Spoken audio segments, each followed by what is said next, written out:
오셨습니까? 네, 오늘은 7월의 첫째 주일 또 그리고 맥주 감사 주일입니다. 반년을 지나고 또 새롭게 반년이 이제 사실은 이제 산 위에 올랐다가 내려가는 그런 시점이 되어버렸습니다만 또 앞으로 우리에게 허락하신 반년 또 크신 하나님의 은혜가 함께하시길 축복합니다. 오늘 이제 신명기 6장부터 11장까지는 율법에 대한 바른 자세 너희가 지켜야 된다. 앞에서는 이제 5장 앞에 부분에서는 이제 긍정적인 측면에서 너희가 지키면 이런 축복을 받겠지만 그런데 이제부터는 저 부정적인 측면, 그러니까 그렇지 않으면 너희가 지키지 않으면라고 하는 그런 부정적인 측면으로 다시 재차 강조를 하고 계신데요. 오늘 이 2절과 3절에 보면 이제 이 광야 40년을 다시 회상하면서 하나님께서 왜 이스라엘 백성들을 광야 40년 그 광야길을 걷게 하셨는지 그 목적에 대해서 이렇게 나오게 되는데 그 이유에 대해서 그 중에 하나가 뭐냐면 이 반복되는 단어가 너를 낮추시기 위해서입니다. 그죠? 2절에 보면 너를 낮추시며 3절에도 시작이 너를 낮추시며 이스라엘 백성들을 낮추신다라고 하는 것은 무엇을 반증하는 거죠? 그들이 뭐하기 때문에 뭐했기 때문에 교만했기 때문이죠. 교만했기 때문에 결국은 낮추실 수밖에 없었다라고 하는 그 목적에 대해서 얘기를 하는데 우리가 뭐 잘 아는 속담에 깨구리가 올챙이적 시절을 기억 못한다라는 속담도 있지만 우리 인간이라는 존재는 참 교만하기 짝이 없는 존재입니다.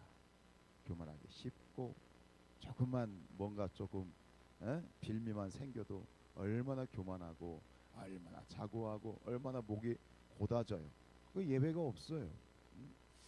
그래서 오늘 이스라엘 백성들이 참 교만했다 이 말이죠. 이스라엘 백성들만 그렇겠습니까만 어쨌든간 이스라엘 백성들의 교만을 하나님이 낮추시기 위해서 이 광야 40년을 방랑하게 하셨다라고 하는 거예요. 혹자는 이 죄에 대해서 이야기할 때 가장 악질적인 죄, 우리는 죄 중에 악질이다 그러면 뭐 살인죄 뭐 이런 걸 생각하지만 영적으로 봤을 때 가장 심각한 죄, 가장 무서운 죄, 가장 아주 끈질긴 죄를 교만의 죄다 이렇게 이야기를 했는데 저도 거기에 동감을 해요. 여러분 이 아담과 하와가 인류의 죄의 기원이 되어버렸는데 그들이 죄가 뭐죠? 왜 선악과를 다 먹었어요? 그 마음에 교만이 싹텄잖아요. 교만. 마귀가 유혹을 하는데 네가 이 선악과를 먹으면 하나님과 같이 될 거야. 이거 먹으면은 너 안 된다고 그래서 천만의 말씀 만만의 콩떡이야. 하나님과 같이 될까봐 하나님 이거 먹지 말라고 한 거야. 그러면서 그 마음에 그냥 이 교만한 마음을 그냥 부채질해 버린 거죠. 그런데 거기에 썩 넘어가 버린 거예요. 교만. 그래서 결국은 아담 하와 이후의 모든 인생들은 광야길을 걷고 있잖아요. 그 광야길을 지금도 우리는 걷고 있잖아요. 잠언서 16장 18절 말씀이에요. 교만은 패망의 선봉이고 거만한 마음은 넘어짐의 앞잡이니라. 하나님께서는 이 교만을 절대로 용납하지 아니하십니다. 그리고 반대로 하나님께서는 겸손한 자를 높여주시고 오히려 축복해 주시고 그래서 야고보서 4장 6절 말씀에 보면 그러나 더욱 큰 은혜를 주시나니 그러므로 일렀을 때 하나님이 교만한 자를 물리치시고 하나님이 교만한 자를 물리치시고 겸손한 자에게 은혜를 주신다 하였느니라. 여러분 겸손이라고 하는 것은 겉으로 뭐 이렇게 겸손한 척해서 되는 게 아니잖아요. 그죠? 겸손에 하나님께서는 우리의 중심을 보시는데 뭐 처음에는 겸손한 척하고 막 이런 척하면 이게 사람들은 다 넘어가지만 시간이 지나면 또 알잖아요. 사람들은 그 중심을 우리의 중심 우리의 깊은 내면에 있는 그 근원부터 하나님께서는 우리가 겸손한 자가 되기를 원하시죠. 예수님께서도 스스로 말씀하시길 뭐라고 말씀하셨어요? 나는 온유하고 겸손하다 이렇게 말씀하셨어요. 그리고 이 모세에 대해서 얘기할 때도 민수기 12장 3절에 보면 이 사람 모세는 온유함이 지면의 모든 사람보다 더하였다. 이 온유란 말은 겸손입니다. 다른 성경에 보면 세번역 성경이나 공동번역 성경에 보면 이 온유함은 겸손으로 표현되어 있습니다. 참 힘든 문제인 것 같아요. 겸손하려고 노력해서 되는 것도 아니고 노력해야 되는데 참 우리 안에 있는 이 고질적인 이 교만의 문제는 우리가 근신하고 깨어서 바라보지 않으면 여지없이 언제 그렇게 비온 다음에 독버섯이 돋아나는 것처럼 그렇게 우리의 마음속에서 계속해서 이 육체에 기생하면서 어떤 상황과 조건만 되면 여지없이 일어나는 것이 이 교만이다. 성령의 은혜 가운데 하나님의 은혜 가운데 우리 안에 자라고 있는 이 독버섯 같은 그런 교만의 일들이 사라지고 또 그런 것들이 예수 그리스도의 보혈로 씻겨지는 그런 것들이 정말 생장하지 못하는 그런 은혜가 있어지기를 주님의 이름으로 축복합니다. 왜 하나님께서는 이 교만을 꺾으실까요? 왜 우리를 낮추실까요? 교만한 마음에는 하나님의 은혜가 하나님의 말씀이 자리할 수 있는 공간이 없어요. 결국은 교만을 꺾으실 수밖에 없는 것은 아버지의 마음이에요. 아버지의 사랑인 거예요. 그래서 오늘 5절 말씀 보세요. 5절에 너는 사람이 그 아들을 징계함 같이 네 하나님 여호와께서 너를 징계하시는 줄 마음에 생각하라. 아버지의 마음입니다. 이 자식이 이거 제대로 사람 구실을 하기를 원하시고 제대로 좀 사람같이 살기를 원하시는 그 이 아버지의 마음, 그것이 우리 하나님의 마음이지요. 하나님의 마음이에요.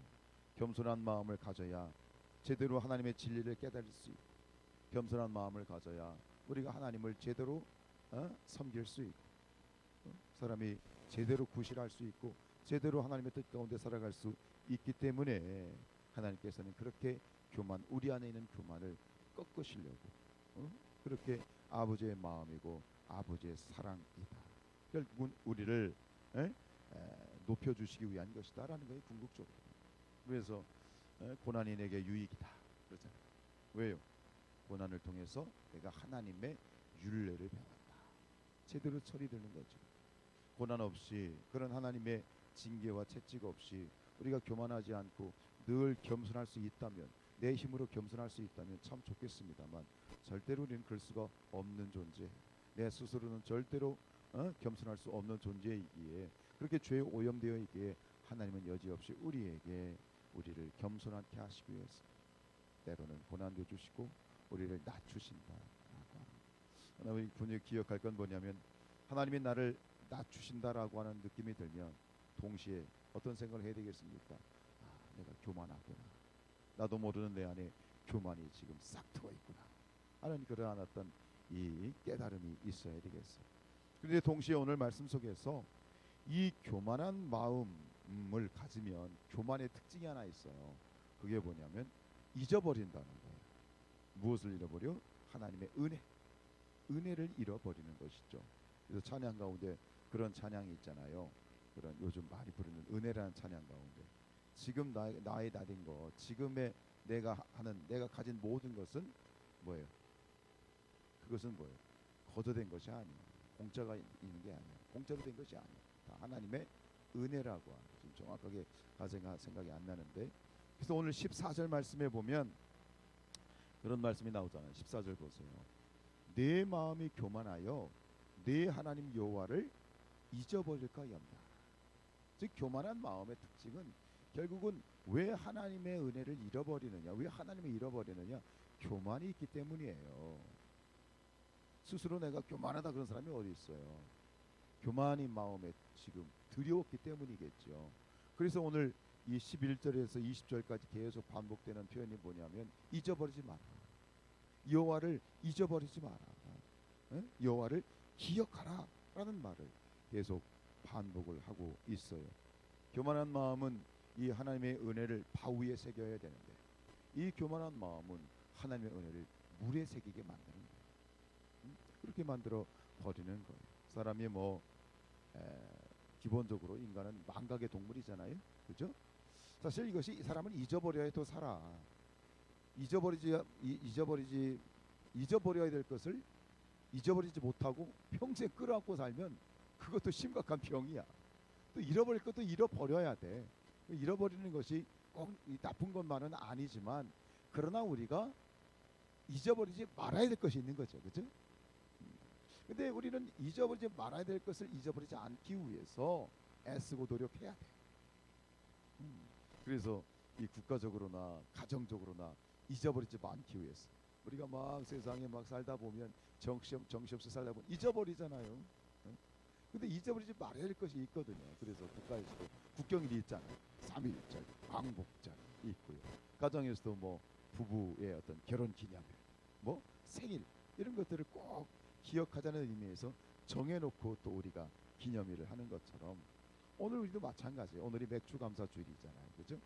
우리가 이 맥주 보리를 주수하는 첫 이삭을 드리는 그런 절기인데 결국은 뭐예요? 하나님께 감사하자. 하나님께 드려야 될 하나님에 대한 감사를 잊지 말자. 그래서 이런 절기를 주시는 거예요. 주수감사주일, 예수님의 고난을 기억하자. 사순절, 또 종려주일 이런 것들이 뭐예요? 기억하자는 거예요. 애쓰고 노력해야 되는 것이죠.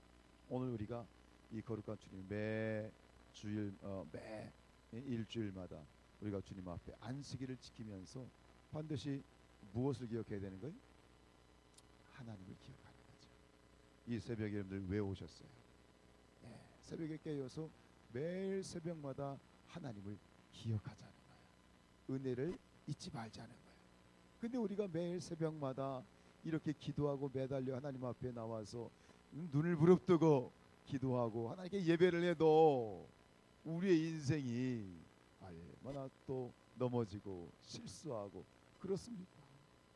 새벽마다 깨어 기도해도 우리가 우리의 믿음에 가는 길을 제대로 올곧게 서서 간다는 거 쉽지 않은데 그만큼 우리가 힘들고 죄에 오염된 존재인데 방법은 하나밖에 없어요. 하나님께 기도하며 하나님 늘 우리가 하나님을 잊지 않도록 애쓰고 노력하고 성령님 도와주십시오. 하나님 도와주십시오. 하나님의 은혜를 잊지 않도록 내가 그렇게 살아갈 수 있도록 겸손할 수 있도록 주여 도와주시옵소서. 긍휼히 여겨 주시옵소서. 기도하면서 우리에게 주어진 기회들을 10분 이용해야 되겠습니다. 새벽마다 예배하고 시간마다 예배, 주일마다 예배, 절기마다 예배하고 늘 그래서 우리가 하나님 앞에서 기억함으로 말미암아 하나님을 기억하면 기억할수록 또 교만할 수 있는 여지가 줄어드는 것이고 또 교만하지 않게 될 때 하나님의 은혜가 임하게 되는 것이고 우리가 애쓰고 힘써서 주님을 기억하고 하나님을 기억하고 주님의 은혜를 기억하며 나아가는 그런 우리의 삶이 될 수 있기를 주님의 이름으로 축원드립니다.